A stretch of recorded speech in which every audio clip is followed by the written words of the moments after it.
Bienvenue sur Africa 24 dans cette nouvelle édition du Morning News. Voici les titres de l'actualité. La victoire du candidat numéro 20 en République démocratique du Congo. Le président Félix Tshisekedi conserve le fauteuil présidentiel avec 73,34% des suffrages. Il devance largement Moïse Katumbi et Martin Fayulu, crédités respectivement de 18,08% et 5,33% des voix. L'interdiction d'exportation du sucre reconduite pour 3 mois en Égypte, une mesure prise par les autorités pour garantir l'approvisionnement national.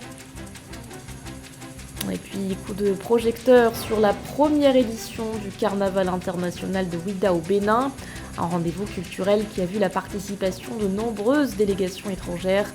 Les détails à suivre dans ce journal. Mais tout d'abord, la nomination au Tchad de Succès Masra au poste de Premier ministre de transition. Le leader des transformateurs a été nommé ce 1er janvier par le président de transition Idriss Mahamad Déby. Jusqu'ici, c'est Saleh Kebzabo qui assurait cette fonction. L'ancien opposant, rappelons-le, est rentré au Tchad le 3 novembre dernier après une année d'exil. Succès Masra avait fui le pays après la répression des manifestations du 20 octobre 2022. Après son retour, il avait appelé les Tchadiens à voter en faveur du référendum constitutionnel organisé le 17 décembre dernier. Le oui l'avait ensuite emporté avec 86% des voix.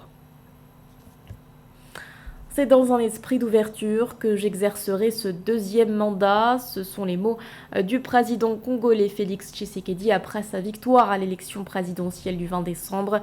D'après les résultats provisoires de la CENI, le chef de l'État sortant est arrivé en tête avec 73,34% des voix. Un nouveau quinquennat aux nombreux défis, dont celui de la sécurité. Les précisions d'Eugène Chema.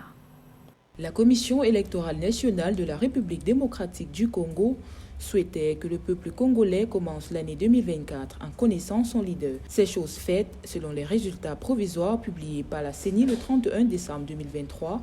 Félix Tshisekedi Tshilombo, candidat de l'Union sacrée, soutenu par des ténors tels que Vital Kamerhe, remporte à une large majorité la confiance du peuple avec 73,34% des voix, loin devant Moïse Katumbi qui glane 18,08% des votes, ou encore Martin Fayulu 5,33% et l'ex-premier ministre Adolphe Muzito 1,12%. Pour Tshisekedi, cette réélection est un signe de la confiance des citoyens de la RD Congo dans son programme politique. Cette victoire, c'est aussi celle de la confiance que vous avez renouvelée à ma modeste personne en m'accordant sans équivoque et avec la plus forte expression ce deuxième mandat que j'ai sollicité auprès de vous, souverain primaire, après qu'une vingtaine d'autres prétendants à la magistrature suprême et à qui je tire ma révérence sollicitaient également vos suffrages. Vous avez cru en mon engagement de ne ménager aucun effort pour que notre pays retrouve sa place de choix dans le concert des nations et que le peuple congolais recouvre sa dignité et sa fierté d'appartenir à ce pays. Félix Tshisekedi Tshilombo compte, dans le cadre de son nouveau mandat, renforcer l'unité nationale, œuvrer à l'émergence du pays et surtout restaurer la sécurité à l'est de la République démocratique du Congo, où des groupes armés divers minent l'autorité de l'État et la vie quotidienne des populations. C'est donc dans un esprit d'ouverture que j'exercerai, comme pour le premier mandat qui vient de s'achever, ce second mandat que le peuple vient de me confier.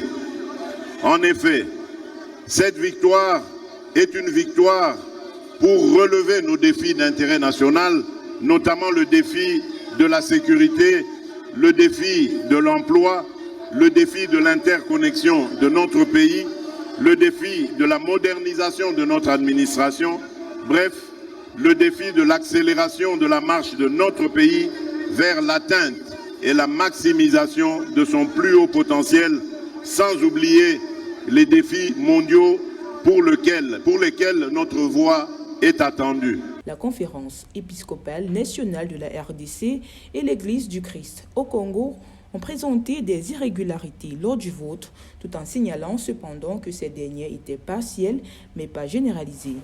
La prestation du serment du président élu est prévue le 20 janvier 2024 après examen des recours et publication des résultats définitifs par la Cour constitutionnelle. Et sachez que l'opposition conteste ces résultats et demande l'annulation du scrutin. Dans une déclaration commune, 9 candidats ont dénoncé des irrégularités constatées lors du processus électoral.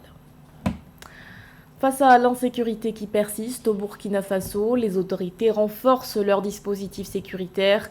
Le président de transition a annoncé ce 31 décembre la création d'une brigade spéciale d'intervention rapide. Son objectif premier, mener des opérations contre le terrorisme. Elle sera notamment constituée d'un groupement de forces spéciales. Les détails avec Marie-Raphaël Amtolo. Au Burkina Faso, l'Assemblée nationale de transition a adopté le 30 décembre 2023 la loi portant révision de la constitution du pays. Le texte adopté par le Parlement consacre notamment des changements dans la magistrature, une réforme des institutions et la promotion des langues nationales. Parmi ces changements majeurs figure l'officialisation des langues nationales en lieu et place du français, désormais relégué au rang de langue de travail au même titre que l'anglais. Que ceux qui sont ici à l'Assemblée nationale représentent chacun et chacune en ce qui le concerne une frange de notre peuple. Vous avez la Haute Cour de justice qui est désormais supprimée parce que le reproche qui lui est fait, c'est que depuis sa création, la Haute Cour de justice qui est chargée de juger les dirigeants politiques, à savoir le chef de l'État et les membres du gouvernement, n'a jamais jugé un seul dossier. Sa compétence est transférée à la Chambre criminelle de la Cour d'appel, qui connaît déjà les dossiers de droit commun. Selon les autorités parlementaires, la nouvelle constitution devrait octroyer de nouvelles attributions au Conseil constitutionnel, qui en plus de ses missions traditionnelles sera désormais chargé de réguler le fonctionnement des institutions et l'activité des pouvoirs publics. D'autres innovations comprennent la constitutionnalisation de l'Agence nationale de renseignement en Conseil national de sécurité d'État et la réorganisation du Conseil supérieur de la magistrature pour y inclure des non-magistrats. Sur le plan judiciaire, cette nouvelle constitution va supprimer la Haute Cour de justice pour confier le jugement des responsables politiques aux juridictions ordinaires basées sur les réalités socioculturelles. Les États généraux sur la justice en 2015 ont estimé qu'il fallait faire entrer des personnes non magistrats pour effectivement doser le corporatisme qui se trouve à l'intérieur et qui empêche effectivement cet organe-là d'atteindre son objectif du point de vue déontologique. La loi portant révision de la Constitution votée par 64 voix pour 5 abstentions et 1 contre vient abolir la dernière Constitution qui date du 11 juin 1991. Avant sa promulgation par le chef de l'État, elle sera soumise au Conseil constitutionnel pour vérification de sa conformité aux dispositions de la loi relative au respect de la procédure de révision de la Constitution. Dans l'actualité également, l'adresse à la nation du président camerounais Paul Biya à l'occasion du Nouvel An. Dans son discours prononcé le 31 décembre, le chef de l'État a annoncé qu'une nouvelle réduction de la subvention au carburant est envisagée. Mais le dirigeant camerounais rassure, selon lui, le gouvernement veillera à ce que cette mesure n'ait pas un impact considérable sur le pouvoir d'achat des ménages. Eugène Schéma. Avec ses 420 MW, le barrage hydroélectrique de Nachtigal, dont la livraison est annoncée en 2024, viendra augmenter la capacité installée du Cameroun de 30%. Pour le président de la République du Cameroun, cet ouvrage, avec d'autres projets solaires initiés dans le septentrion, permettra d'améliorer substantiellement la qualité de la DZ en électricité après des coupures subies par les populations dans plusieurs villes en 2023. Le barrage de Nachtigal, d'une capacité de 420 MW, sera mis en service dans quelques jours. L'usine de pieds du barrage hydroélectrique de Lompanga sera également opérationnelle en 2024. Elle permettra d'accroître l'offre énergétique dans la ville de Bertoua et ses environs.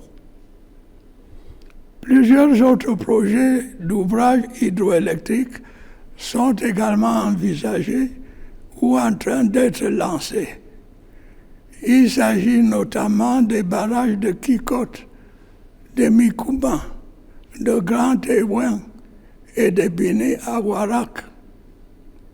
À terme, la capacité installée de tous ces ouvrages va assurer à notre pays l'autosuffisance en matière d'énergie électrique. Elle nous fera en plus accéder au statut envié de pays exportateur d'électricité. Autre défi énergétique évoqué par le président Paul Biya dans son adresse à la nation le 31 décembre 2023, celui des subventions au carburant. Pour diminuer le poids qui était de 1000 milliards de francs CFA en 2022, le gouvernement avait décidé d'une légère augmentation des prix des carburants en février 2023, permettant de ramener ces subventions à 640 milliards de francs CFA en 2023.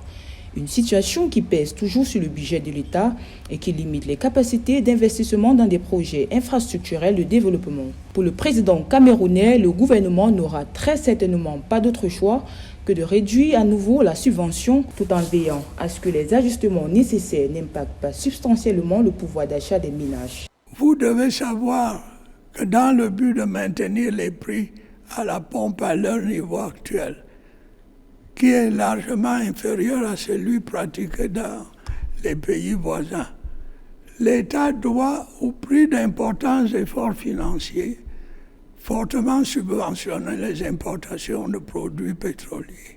Outre le secteur énergétique, le président Paul Biya évoque des perspectives prometteuses au niveau économique avec la mise en œuvre du plan triennal intégré d'import-substitution pour la période 2024-2026 qui devrait permettre d'assurer la souveraineté alimentaire et de réduire le déficit de la balance commerciale du Cameroun estimé à 1500 milliards de francs CFA par an.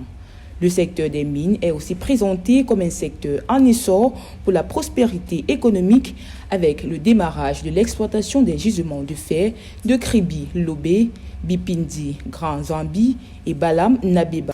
Le gouvernement égyptien prend des mesures face à la hausse des prix du sucre. Le gouvernement a prolongé l'interdiction d'exporter du sucre et ce pendant 3 mois. Depuis quelques mois, les autorités éprouvent des difficultés à répondre à la demande locale. Les précisions de Catherine Gombe.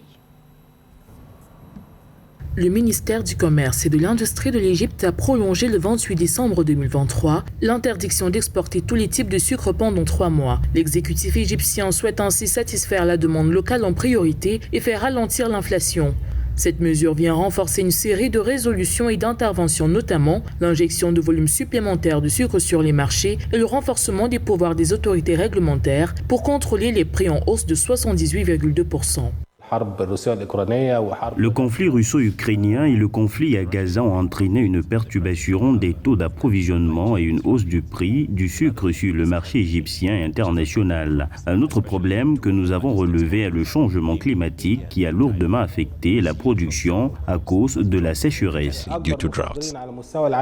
D'après le ministre de l'Approvisionnement et du Commerce intérieur, l'Égypte produit environ 2,7 millions de tonnes de sucre chaque année grâce à 126 000 hectares de plantations de canne à sucre et 274 000 hectares cultivés de betteraves sucrières. Elle en exporte 500 000 tonnes. Or, la demande s'élève à 3,5 millions de tonnes pour une population de 112 millions d'habitants d'après les estimations de l'Organisation des Nations Unies pour l'alimentation et l'agriculture, FAO. Le gouvernement égyptien, en plus de cette mesure, envisage de punir les commerçants qui font augmenter les prix en dissimulant du sucre. Nous comptons aussi distribuer du sucre aux foyers qui ne sont pas à même de s'en offrir.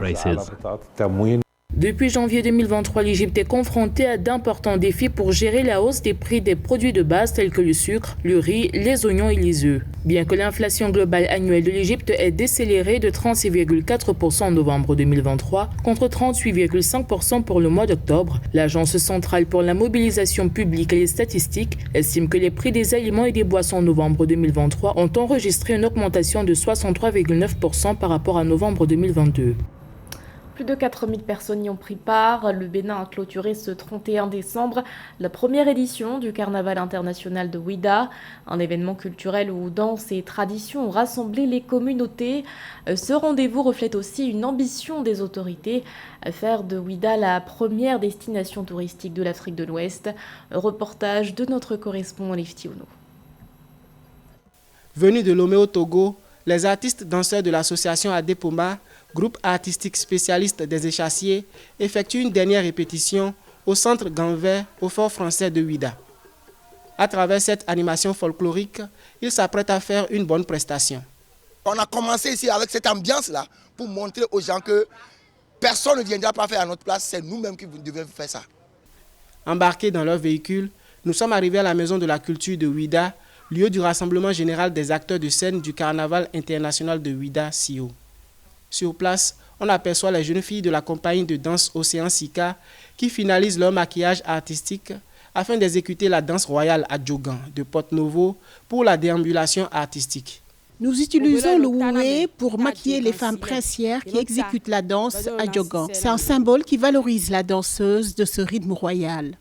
De nombreuses compagnies de danse ont investi la Maison de la Culture de Ouida pour le démarrage officiel du Carnaval international de Ouida. Des artistes danseurs du ballet Super Génie Azizadaro du Bénin s'apprêtent à exécuter la danse Sakpata. Cependant, le mouvement culturel carnavalesque et artistique de la Guadeloupe, Voukoum, a fait une apparition énergique dans les rues de la ville de Ouida. Nous allons occuper la rue de façon stratégique. On ne va pas se coller, mais nous allons nous détacher comme cela. Laisser les jeunes marcher afin qu'ils fassent sauter les pétards. En tête de la parade artistique du CIO, les Voukoum et de nombreuses compagnies de danse invitées pour le Carnaval international de Ouida ont défilé devant un parterre de personnalités. Plus de 4000 acteurs de scène ont paradé sur le site aménagé pour le CIO. Il s'agit d'un spectacle mixte, riche en diversité culturelle et sonorités africaines et afrodescendantes. Notre carnaval est fabriqué à Ouida. Croyez-nous, à la deuxième édition, nous allons faire déplacer énormément de touristes. Nous allons démontrer que ici, c'est Ouida. Selon les organisateurs, en 3 années de préparation, au total 130 millions de francs CFA ont été investis dans l'économie locale de Ouida pour bâtir le projet CIO. A noter que le comité d'organisation du CIO, ainsi que les sages, notables et dignitaires de culte vaudou de Ouida, implorent le chef de l'État Patrice Talon à les aider à renforcer et pérenniser le CIO. C'était le journal de la rédaction. Merci de votre fidélité. L'actualité continue sur Africa 24.